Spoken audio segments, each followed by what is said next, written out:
আমি পমফ্রেট মাছ নিয়ে আপনাদের সামনে চলে এসেছি।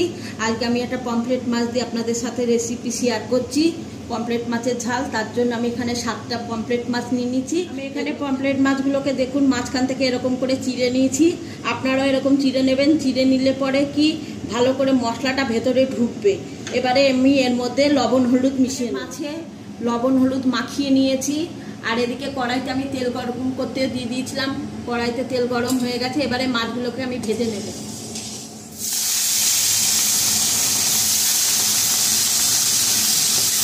আমি 3টে করে মাছ এক এক করে ভেজে নেব। আমার মাছগুলো ভাজা হয়ে গেছে।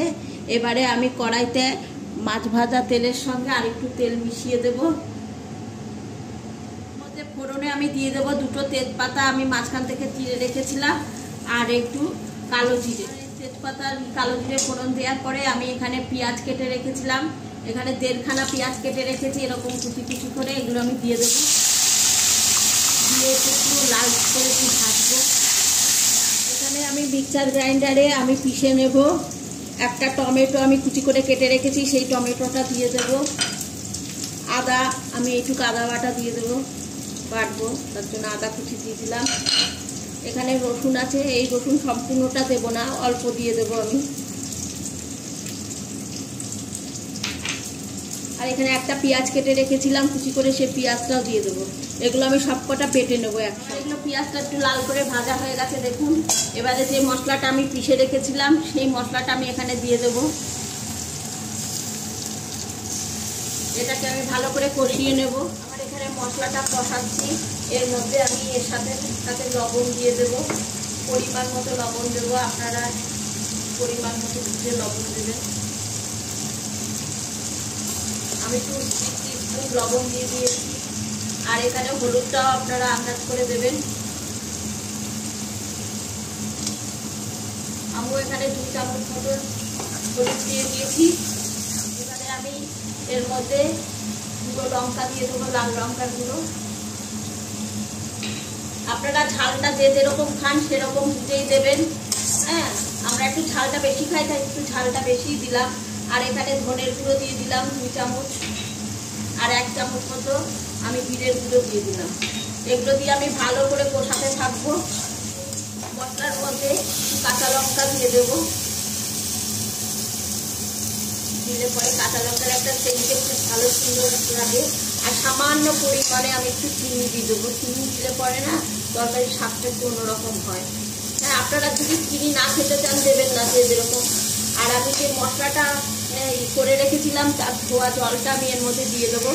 দিয়ে আমি মিনিট 2-3 করবো, যতক্ষণ না কড়াই থেকে তেলটা না। কড়াই থেকে সুন্দর করে তেল ছেড়ে দিয়েছি দেখুন, কালারটাও দারুণ এসছে। এবারে আমি এর মধ্যে জল ঢেলে দেব। আমি এখানে 1 কাপ জল দিলাম, আর একটু লাগবে সামান্য। 1.5 কাপ মতো আমি জল ঢেলে দিয়েছি। এবারে এই জলটা দিয়ে আমি কিছুক্ষণ এটাকে। এবারে আমি কড়াইয়ের মধ্যে মাছ কাটা দিয়ে দেবো। আমি ভাজা মাছগুলো যেগুলো নিয়েছিলাম এক এক করে সেই মাছ কাটা আমি দিয়ে দেবো এর মধ্যে। এখানে সামান্য ধনেপাতা কুচি আমি ছড়িয়ে দেব। আর কিছুটা আমি গার্নিশে পরে দিয়ে দেবো নামানোর আগে। আর একটু গরম মশলা দিয়ে দেবো। বন্ধুরা, আমার এটা কমপ্লিট হয়ে গেছে। এবার এটাকে আমি এখন নামিয়ে নেব। গ্যাসটা আমি অফ করে দিলাম। এবার এটাকে আমি নামিয়ে নেব।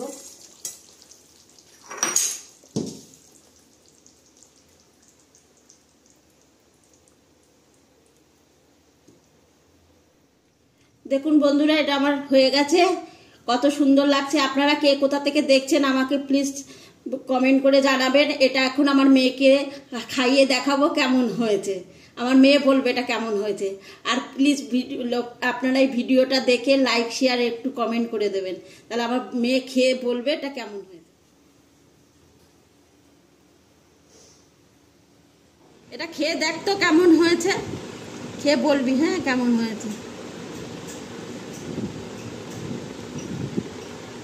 সামান্য একটু দিয়ে দিবি, এবার খেয়ে দেখ কেমন হয়েছে।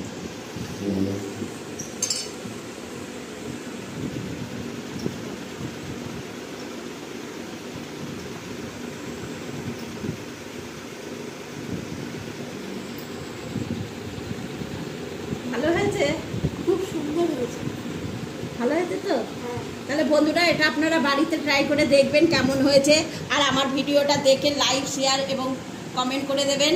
এবং কালারটাও খুব ভালো হয়েছে। কালারটা ভালো হয়েছে। তাহলে বন্ধুরা আপনারা প্লিজ খেয়ে আমাকে জানাবেন এটা কেমন হয়েছে। আবার আসবো আমি কোনো নতুন ভিডিও নিয়ে আপনাদের কাছে।